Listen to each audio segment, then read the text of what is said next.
شايفين اللوكيشن ده في العاصمة الإدارية منطقة المستثمرين. الحقيقة الشركة دي نزلت عملت إنشاءات 30% وبعدين طرحت المشروع للبيع. مين الشركة وإيه الموضوع وإيه البيمنت بلان اللي هتوصل ل 16 سنة؟ كملوا الفيديو وهقول لكم. النهاردة جايين نتكلم على شركة هي تحالف إماراتي مصري بين شركة العتيبة الإماراتي وشركة أرجنزا المصرية. طيب الناس دي عملت ايه قبل كده؟ الناس دي من ضمن المشاريع اللي عملتها عملت جامعة روان في العاصمة الإدارية، وعملوا مجمع التحرير. هم اللي اشتروا مجمع التحرير وقلبوه لأوتيل عالمي. النهاردة هم نازلين بكومباوند اسمه زاد، ده في منطقة المستثمرين.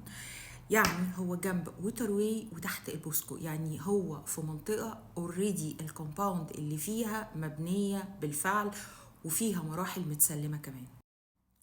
جايين نتكلم على مساحة كومباوند على مساحة 150 فدان متقسم لشقق وفلل.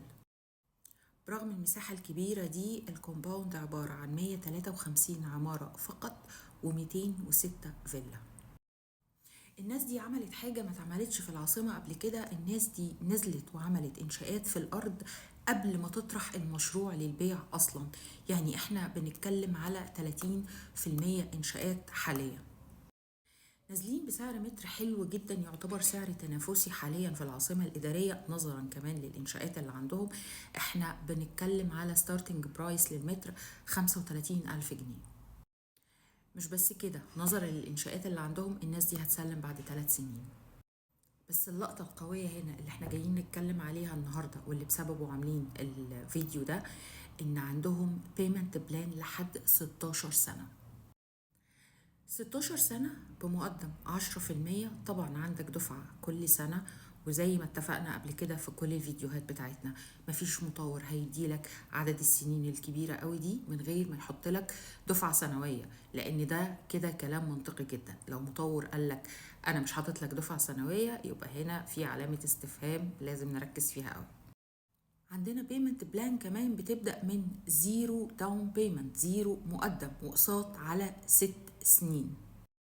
طيب لو دفعت مقدم 8% هتاخد 10 سنين.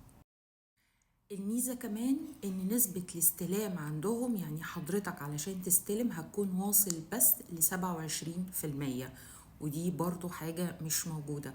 غالبا المطورين محدش بيسلمك بنسبة أقل من 40 إلى 50%، بس انت هنا هتستلم بنسبة 27%.